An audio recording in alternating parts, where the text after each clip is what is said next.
₹200 நண்டு விட்டு வந்துட்டீங்க.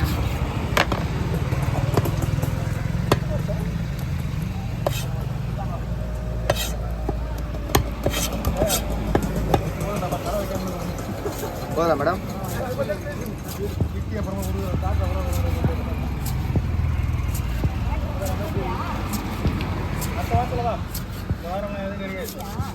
அது காலைல ஒருத்தர் கறி வாங்கினவரே கேட்டாரு, இல்லைன்னு சொல்ல முடியாது. 10 போனீங்க என்ன பட்டான் அதெல்லாம் முடியாது. 1 கிலோ கறி வாங்கி போய் போதுமா? அரே